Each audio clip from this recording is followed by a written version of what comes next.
Bonjour, j'espère que vous allez bien. On se retrouve pour une nouvelle vidéo. Cette fois-ci sur Tesla, on fait un point. Donc c'est la vidéo numéro 7. Je fais donc une vidéo sur Tesla tous les trimestres, généralement consécutivement à la publication des résultats.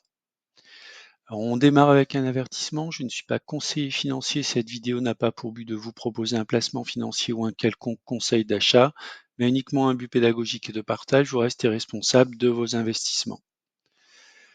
Donc, la publication du troisième trimestre de l'année 2024, on trouve l'ensemble des informations sur le site de Tesla. Il suffit de taper dans Google Tesla Investor, et puis derrière, on va retrouver bien sur chacun des trimestres la publication, et on peut également écouter en fait la conférence qui est donnée à l'issue de cette publication. Alors, sur le troisième trimestre, donc les résultats sont bons, on voit une progression partout, en fait. Donc, très très bien. Le revenu est en croissance en year on year de 2%. Alors, c'est pas extraordinaire, mais compte tenu du contexte, c'est très très bien. La partie énergie, donc génération d'énergie et stockage, a bondi de 50% et 29% sur les autres services. Donc, ce qui nous donne un total de revenus en hausse de 8%. Ce qui est également intéressant à retenir, c'est que les dépenses, les operating expenses, c'est-à-dire les dépenses opérationnelles, ont baissé de 6%. Et donc, ce qui a permis d'avoir une très belle croissance de l'EBITDA, hein, qui est en fait les bénéfices avant impôts, taxes, amortissements. Et surtout, ce qui est intéressant de regarder, c'est tout en bas, en fait, le free cash flow, donc qui bondit en fait de plus de 200%. Donc, très bonne gestion de l'entreprise, très bonne gestion de la croissance malgré un contexte sur les véhicules, notamment électriques, qui est relativement peu favorable actuellement, que ce soit au niveau États-Unis ou Europe notamment. Alors, le deuxième point, c'est également sur les volumes des véhicules. Donc, on voit qu'il y a une croissance de la production des modèles 3Y de 6%, de 91% sur les autres modèles. Et puis, ce qu'on peut regarder également, en fait, c'est une augmentation de 75% des capacités de stockage en termes de déploiement. Donc, c'est vraiment une partie qui se développe de manière très très importante.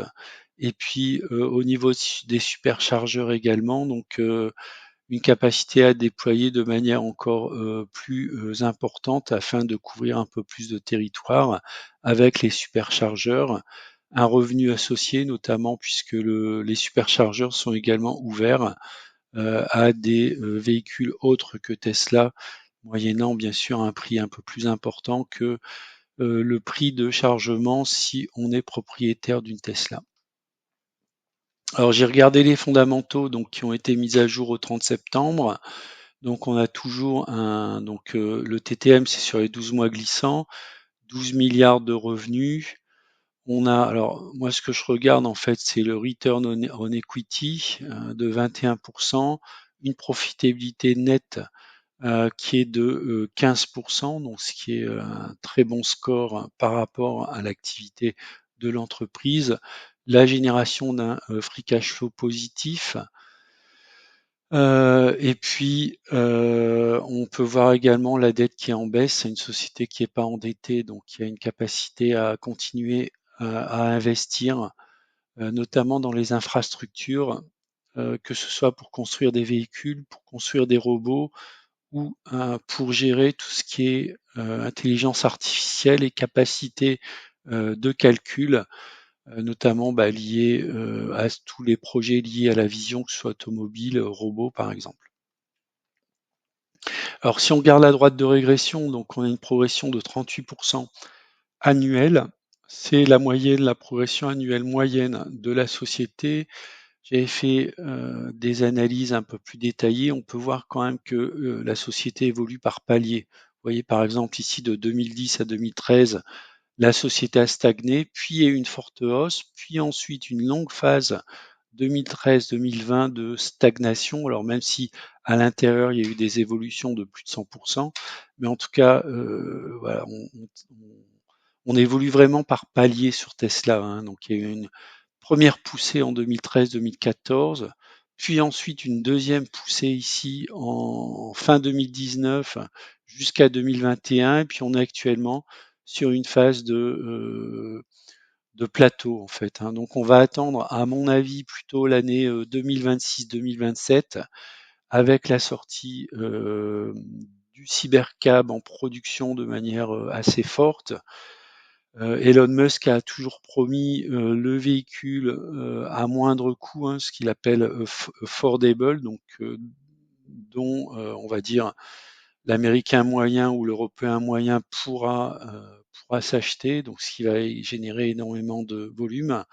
Je pense que le point encore à résoudre, c'est la baisse des coûts de production. Il me semble avoir lu que le coût de production par véhicule, de moyenne générale, tournait autour des 30 000 $. Donc, il faut qu'ils abaissent encore ce coût de production. Alors, bien sûr, sur le véhicule moins cher, sans doute, la taille de la batterie sera réduite, ce qui limitera également le coût en dessous des 25 000 $ du coût de production. Donc, l'idée, c'est quand même d'avoir toujours des marges. Mais ça, on va en parler après. Donc, l'essor donc du stockage, la gestion de l'énergie. Donc ça, on le voit, c'est actuellement ce qui est en train de se passer. Et puis la sortie des robots, notamment Optimus, en production pour différents usages. Donc ça, c'est la promesse sur plutôt un peu plus tard, plutôt entre les années 2025 et 2030.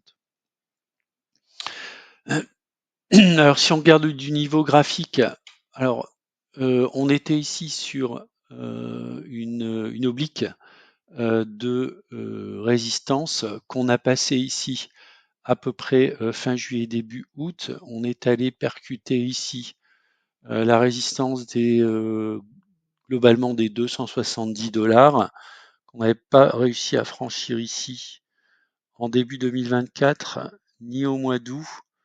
Donc on est reparti à l'intérieur, on a cassé assez vivement en fait ici cette résistance. On est revenu ici sur une zone qui m'a permis ici de tracer une oblique, cette fois-ci non pas de résistance mais de support.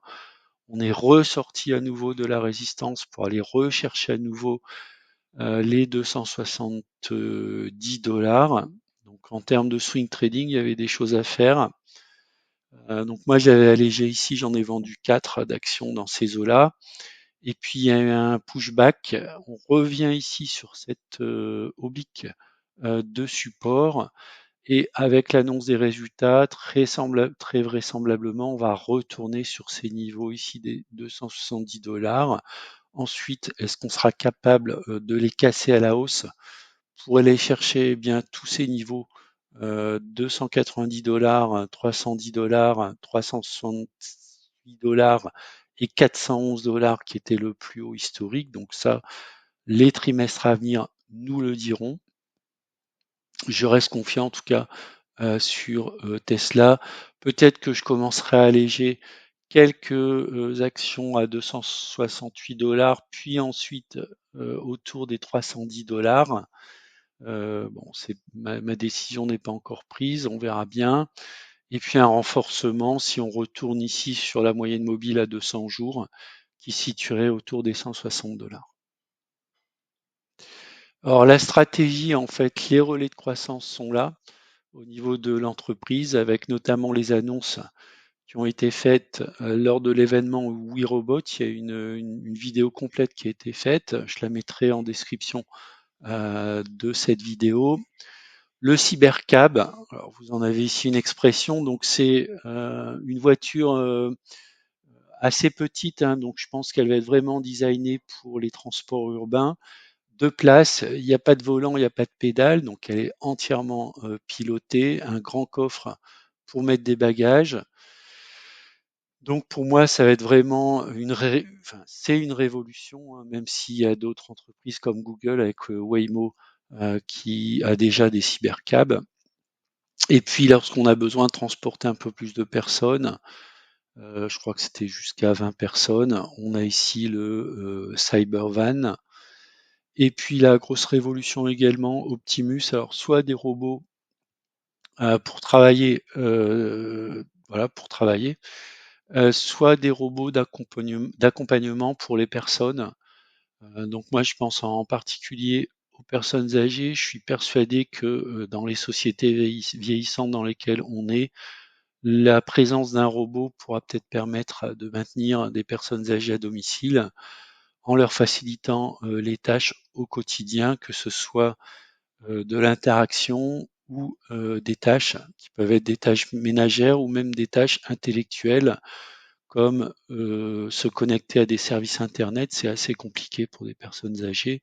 Effectuer des tâches assez basiques comme des réservations, que ce soit des réservations médicales, des réservations pour des déplacements, etc. Voilà, c'est la fin de la vidéo. Je vous remercie de l'avoir regardé. N'oubliez pas, donc pour ceux qui sont intéressés, j'ai lancé un abonnement premium à 7,99 € par mois, résiliable à tout moment. Donc vous pouvez souscrire 1 mois, 2 mois, 3 mois, puis arrêter la souscription. Ce qui donne l'accès à mes portefeuilles en temps réel, un historique des ordres d'achat et de vente à titre informatif et éducatif, bien sûr, le suivi des opportunités et des watchlists, une notification par email dès qu'un ordre est passé, une notification par email hebdomadaire du suivi de mon carnet d'ordre, des partages en temps réel des achats et des ventes sur les produits complexes, notamment les turbo put, turbo call, les leverage, par exemple, et puis un accès illimité à des ressources telles que les stratégies détaillées, des synthèses, des analyses et des tutoriaux. Et puis pour ceux qui veulent aller plus loin, j'ai un abonnement premium à 199 € par an qui inclut Premium Plus, qui inclut tout l'abonnement premium, plus l'accès aux droites de régression, une analyse personnalisée de votre portefeuille d'actions si vous le souhaitez, et puis la possibilité d'avoir un coaching par mail, tout simplement en m'envoyant un email sur mon adresse email. Voilà, je vous dis à bientôt pour une prochaine vidéo.